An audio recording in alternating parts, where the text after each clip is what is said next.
Hello again, everybody. Welcome back to the Sales on Demand show. You know who it is, Adam Schneider.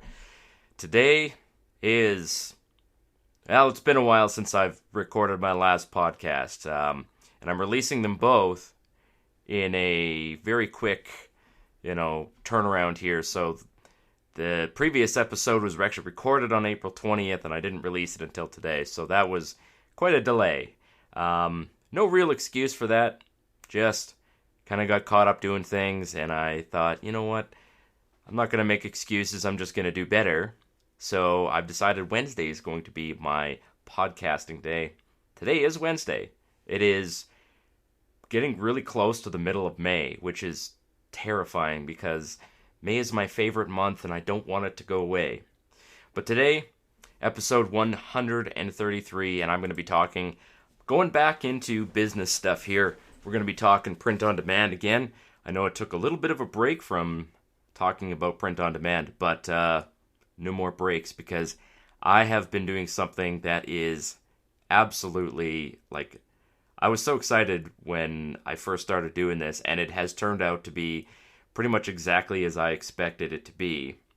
It is, I think, the future of print on demand, or at least another way to sell print on demand, and one that is much more scalable, meaning that you can get to a high level of sales a little bit quicker, and maybe not, I'm not going to say easier, but if you execute the strategy, it's got a huge potential here. So today I'm going to tell you how you can make $100,000 a day with Amazon advertising. Yeah, not joking. So, yeah, I'll get into that in a minute. But first, of course, I got back from my hair transplant. Of course, I recorded my last episode in Mexico. And the hair transplant's doing pretty good. There's some things that you have to expect when you get a hair transplant. I've had a whole bunch of people ask me about this. Of course, all of them men. So, was it worth it? Yes. In many ways, it was an interesting trip and an adventure. So going to Mexico was definitely the right choice for me on that. And getting the hair transplant, I think, was the right choice.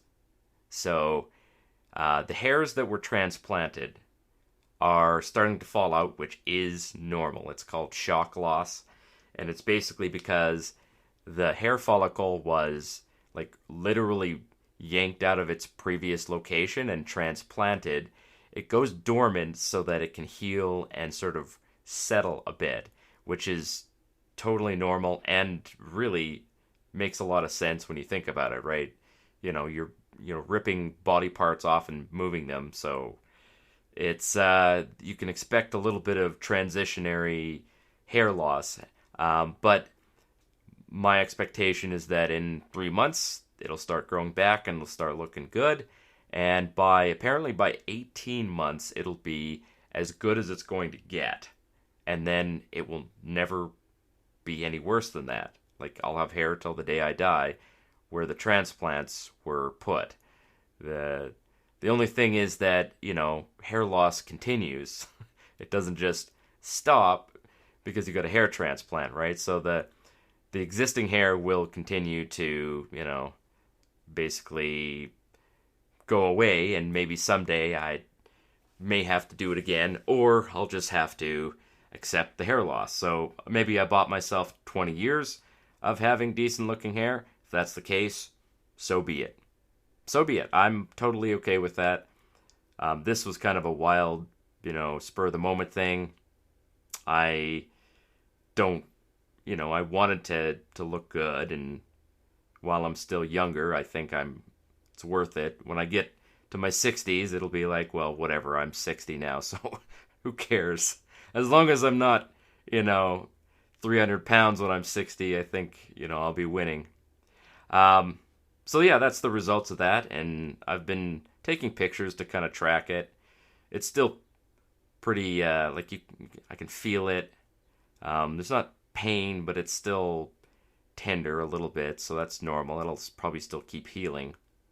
Uh, Also, spring is here, and my favorite time of year means that outdoor running season has recommenced, and I have signed up for a triathlon. Now, I know that sounds impressive, but it's not that impressive because it's not a full triathlon, like the hardcore people do. This is like a dad triathlon. It's called a sprint, and I mean, realistically, anybody with a year of athletic training could probably do one of these. But it's something to shoot for. So it's 15 kilometers of biking, and I haven't really done a lot of biking. I prefer running. Um, it's just a different kind of workout, but it just seemed like a cool thing to do. 15 kilometers of biking, 5 kilometers of running, and then 500 meters of swimming. And the swimming part, I don't know if I'm concerned about it, but I don't do a lot of swimming, so I may have to start doing some training in that regard. But the challenge is that you're doing it all in one long stretch. So your 15 kilometers of biking is followed by 5 kilometers of running. So maybe you can run, like I can bike 15 kilometers and I can run 5 kilometers. And I can swim probably 500 meters. Doing it in a row, that's going to be the fun part. So I don't know, it's just kind of a fun, thing. Changes my training up a little bit. It means that I need to do more biking, maybe not as long running. Or if I'm doing running, I need to combine it with biking to get the best results. So it's just something to kind of look forward to. And then, of course, I've got other running events during the year that I usually like to do. Usually do the Canadian Forces Army run. Probably do that again this year. Usually I'll do the 5 and 10 kilometer events, which is basically like a back-to-back 5 with the 10 following with this in the same week.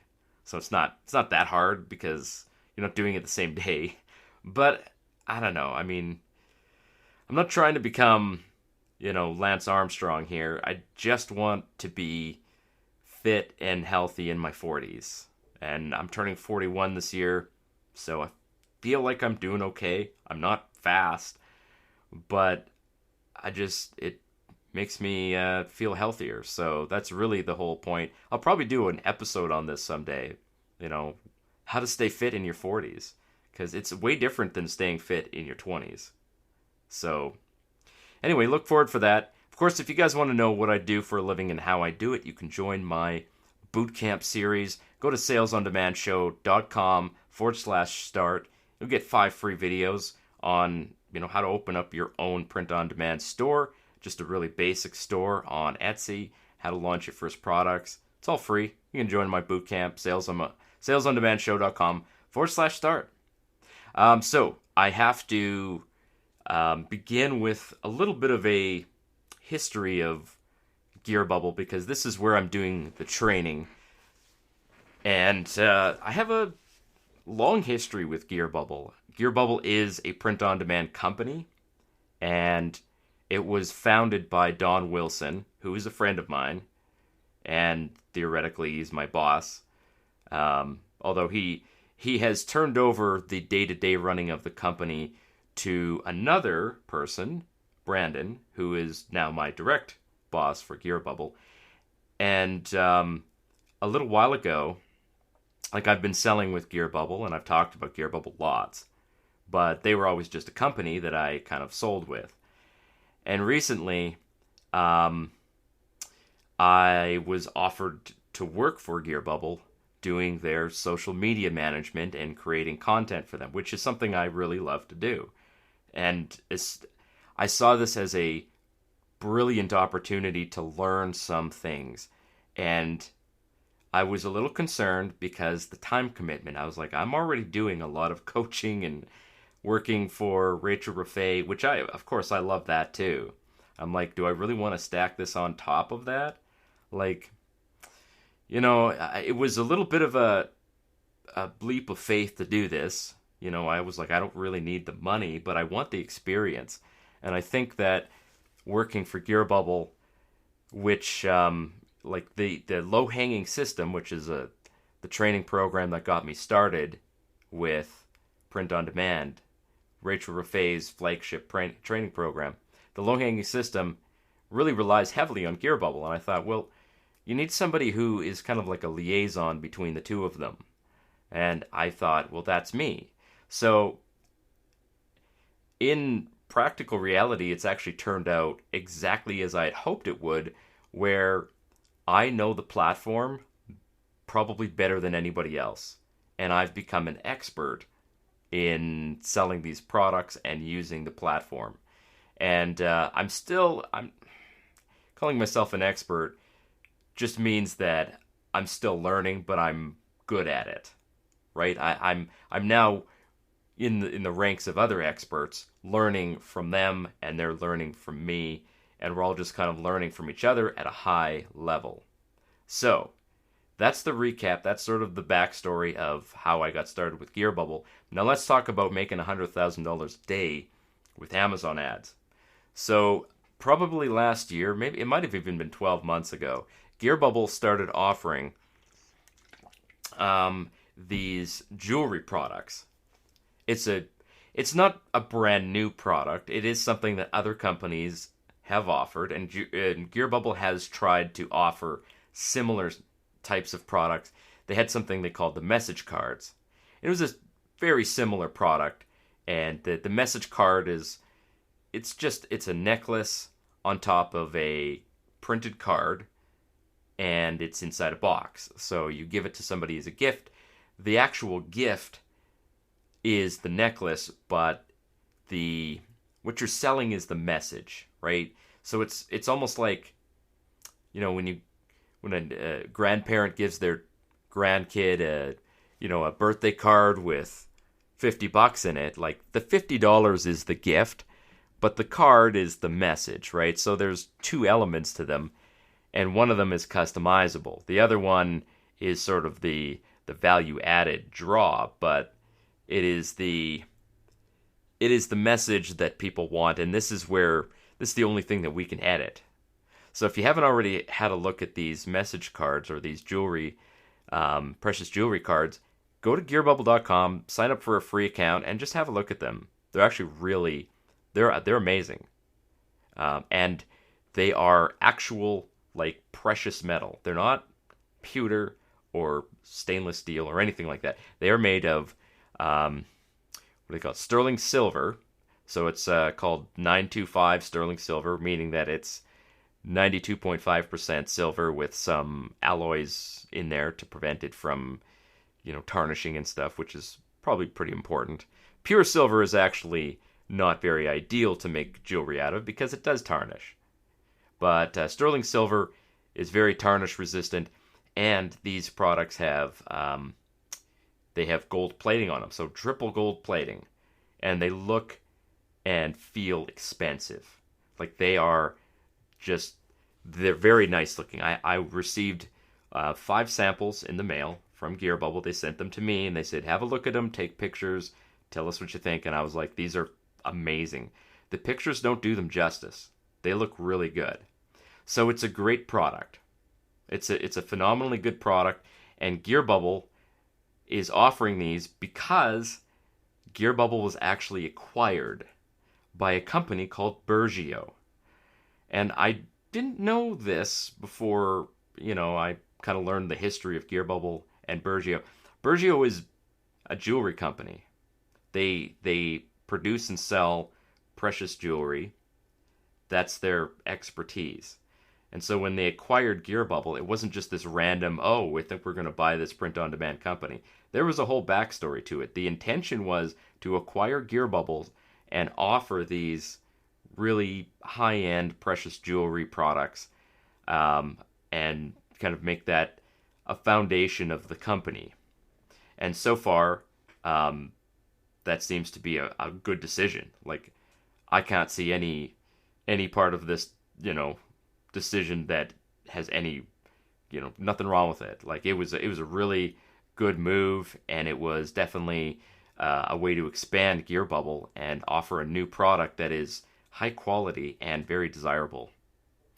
So, the precious jewelry that we're selling now, we're offering it on Amazon. And I've been trying to sell these products for a while now. They're they're competitive, you know. There's lots of them out there. There's a few different companies. There's a company called Shine On. There's probably a few other ones. Shine On is probably the biggest competitor, and they're a good company. I mean, there's no question that they are an exceptionally good company. They have a good product as well. So Gear Bubble is basically the direct competitor of Shine On, and of course everybody's friends. Like I am Facebook friends with the CEO of Shine On, Eric Taz, and we're all just in this whole thing together. Even though we're competitors, we're also working together and collaborating, which is something that you would not see outside of the free market. So let me remind you that the free marketplace is all about collaboration. It's not about like cutthroat, I'm going to steal sales from you and I'm going to like throw you off a cliff so I can take all of your market share. Like we're in this to grow the marketplace together and share what's working and, work together, and maybe we capture different parts of the market, and, basically it's a big playground and we all have a spot for each other. Now, last year I was approached with an opportunity to do something that was definitely really different. To start selling these precious jewelry products on Amazon, but in a completely different way. And I think I talked about this in a previous episode, but I'm going to reiterate the strategy so far. And this is an amazing strategy that is working really well for a company called Aphrodite's. And Aphrodite's is the sister company of Gear Bubble. They were also acquired by Bergio. And Aphrodite's is the company that is really making these, like they sort of own the production line in a sense. They have the warehouse where all of it's shipped out from. So Aphrodite's is partnered with Gear Bubble to produce a training course that we're calling Anchor Listing Academy. And very much unlike anything else that I've ever done. So the previous way to sell things on Amazon and Etsy was to make like hundreds, thousands, tens of thousands of listings. Simple listings, really no real optimization. Maybe a little optimization once you start doing really well. But, you needed a lot of listings to really make it work. This strategy does not rely on lots of listings. Instead, it relies on just a single listing. One listing. Now, you may want to do some testing to make this one listing, and of course the training goes through all of this. We're still kind of working on perfecting the training, but our results so far have been very good. Excellent. Like, beyond my expectations even. So we began selling, I started with 3 products. And the CEO of Gear Bubble, Brandon, he said, here's my Amazon account. It's yours now. Just try to make it work. And we had an expert from Aphrodite's, the media buyer, whose name is Hassan.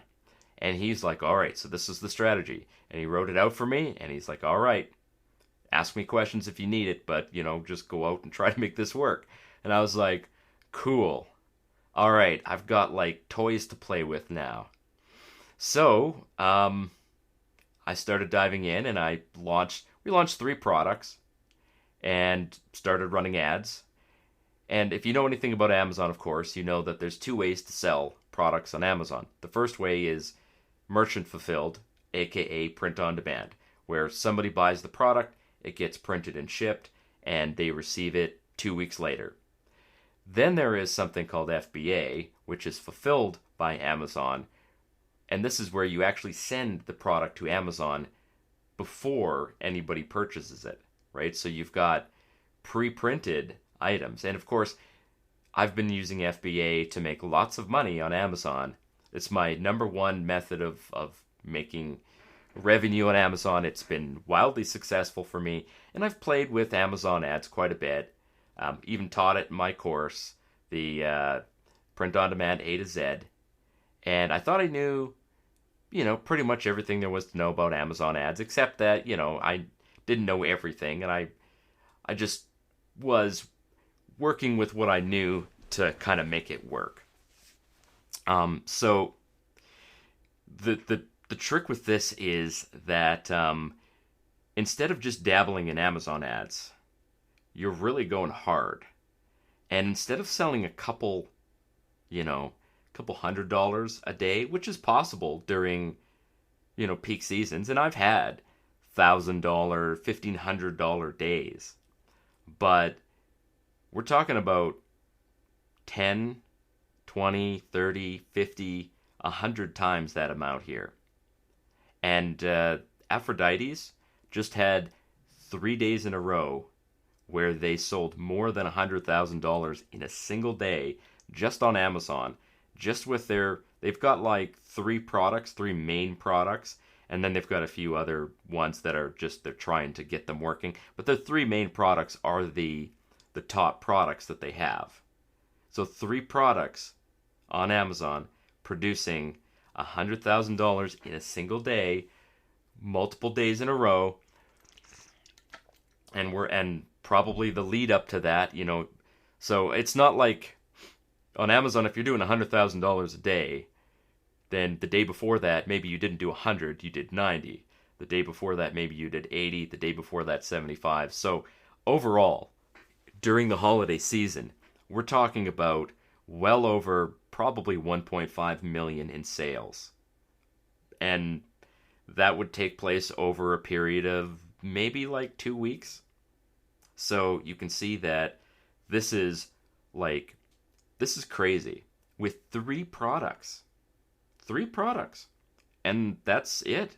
So there's the strategy behind this is wildly different than the whole launching a bunch of mugs or t-shirts and just making a few sales here and there, which is great. That's something that is very risk-free. It's really easy to do that because it doesn't take anything except time. Time is, if you've got time, then you use the time. You create these designs, you keep launching products, and then you just keep building your inventory, and that's basically a good strategy. It still works, but this is different. This is taking one product or several products and just really scaling them, to the moon in a sense. Like $100,000 a day is sales beyond my experience. I mean, I know people who have sold. I'm sure I know a few sellers who have done. I know a couple people who have done $5,000 on Amazon in a day. That was pretty good. I think I even know someone who did 10,000 in a day on Amazon, but I've never met anybody who did 100,000. Not with a print-on-demand product. You could probably do 100,000 if you had some kind of electronic product or something like that, and it was Christmas time and you worked on it, and the strategy would be the same. So this strategy is basically taking one product and selling it the same way that you would with a private label product on Amazon. So it's wildly different. Normally we wouldn't do that with print-on-demand products because it just doesn't really work that well. At least not with coffee mugs and t-shirts. But these products are different. And the reason that they're different is because they have a really high perceived value. And they're really different in terms of the way they look, right? So the design is what really attracts people. And they make great gifts. And when it gets really busy, you can raise the prices of these products by a significant amount. And they'll still sell. So during the peak season, this is where you're kind of taking all your profit. So the overall strategy is this, and I'll pitch it in a few seconds here. So you start with a perfect product, and it has to be perfect. There cannot be any flaws in this product whatsoever. It has to be a really good product that will convert, meaning people will love it.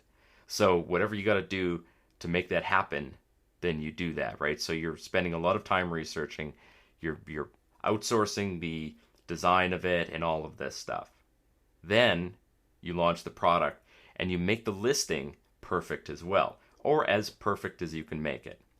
Then you start advertising, you send it for FBA, and you start scaling it up. The goal is to make a lot of sales and not necessarily looking for profit. You're looking to build ranking in the first few months, even. So you're looking to get a lot of sales going and just get a lot of velocity, because on Amazon, velocity is important.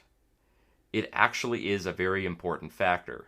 And this is why you never want to go out of stock on any of your products. If you have Amazon FBA products, you never want to go out of stock. You want to keep that velocity going. So, there's a pretty elaborate strategy going on here.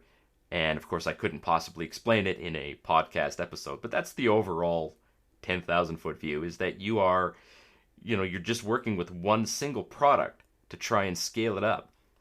And during, off-peak season, you want to be getting, 15 to 25 sales per day. Then during the peak season, you're getting something like maybe 500 sales a day for that same product. And it's only possible because you were selling the 25 a day before that, right? If you can't walk into a peak selling season and start selling 500 a day, you have to work and build up to 5 a day, 10 a day, 20 a day. And then as you're going into that selling season, then it scales up from there. So it's really wild and risky, but there's so much potential. So I want to tell you a few of our results here, and some of the pros and cons. So our results so far is my best day so far, and I'm doing all of the work, right?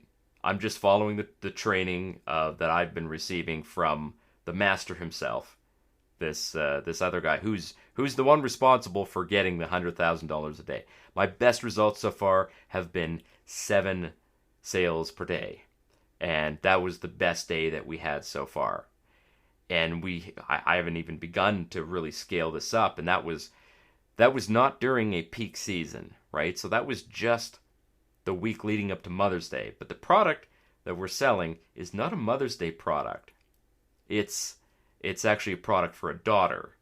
So my thoughts are that we can scale this up for graduation, which is coming up soon. And then of course, really start scaling it in preparation for Christmas. Christmas is going to be the big time, and I'd love to reach 10,000 units a day. I would like to reach that point. So now that's the results so far, and I'm going to tell you some of the pros and cons of this, because I think you guys need some honesty from me. I don't like to tell you that, oh yeah, this is so easy to do, and it's like, just press 3 buttons and, the money machine prints out money. It's not exactly like, a button pushing thing here. So I hate it when people advertise training programs like that, where they're like, yeah, just press these buttons and money comes out. It's like, that's not how it works, dude. It's such a dishonest way of selling. Now, this is a great way to sell, and it's got a lot of potential.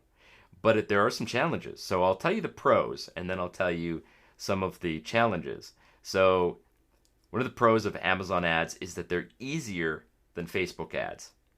Facebook has been wildly inconsistent, although Aphrodite's does use Facebook ads, and they use Facebook ads combined with Amazon.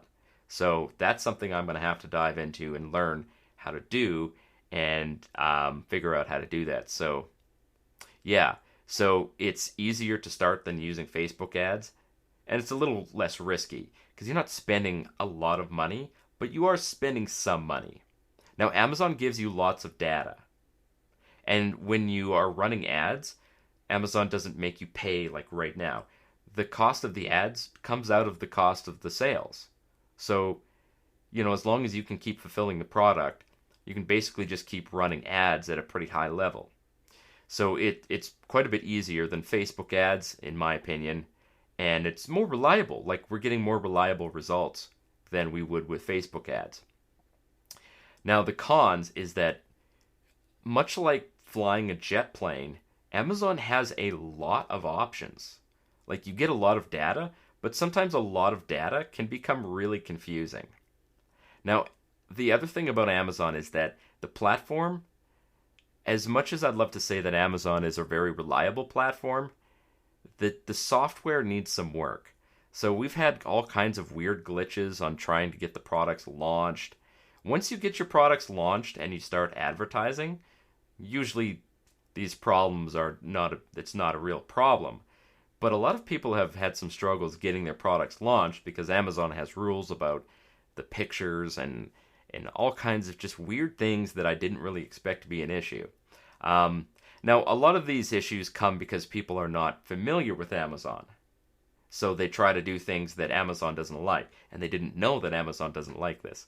Now, I know what Amazon likes, and because I'm experienced with Amazon, it was no problem for me to launch 3 products, start running ads. I literally did it in 24 hours. I had 3 products launched, and I was running ads for them in 24 hours. So if you're familiar with Amazon, even passingly familiar with Amazon, it won't take you long to dive into this and get it going. It's really not super difficult, but if you're not familiar with Amazon, there is a learning curve to using Amazon. So that's one of the things that has thrown a lot of the new students that we have kind of off, is that they're just not, they don't know what Amazon wants. Amazon tells them this, Amazon tells them that. Amazon says you need to delete your listing. It's been quite interesting, but I'm glad we're working through all of these little issues and we're really refining the training that we're offering here. It's I don't know, this is exciting. I love building a new thing here. Now the last challenge that people will probably run into is scaling up this system does take some cash. This is not something that you can bootstrap with the money in your couch. And I'm not going to lie to you and say that, oh yeah, you don't need a lot of money to get started with this. You don't need a lot of money to get started, but if you want to scale up to $100,000 a day, that will become, you will have to finance that with some method. And a lot of people probably couldn't afford that. So, because Aphrodite's is a large company and they have cash, it's not really that big of a deal for them to scale up because, they can send in 1,200 units of their bestseller. But when you're talking about the price of just me, if I were to try to send in 1,200 units, that would cost me somewhere in the neighborhood of probably $10,000 to $15,000. So it's not something that is easy to do unless you're building and sort of scaling slowly. So that will be, the cost of scaling, and the payoff doesn't come until December, but the payoff is huge, $100,000 in sales, and the profit margin is probably 35-40%, easily 35-40%. I would be surprised if it wasn't a little bit higher than that, because they just push the price higher and higher and higher, and the profit margin during the off-peak season is already 30%. So if they're pushing the price higher and higher during the busy holiday season, I think they told me that they had it up to $99. And the cost of the product is $16. So, that is tremendous profit. So I wouldn't be surprised to hear that they're getting around 50% profit during the holiday season.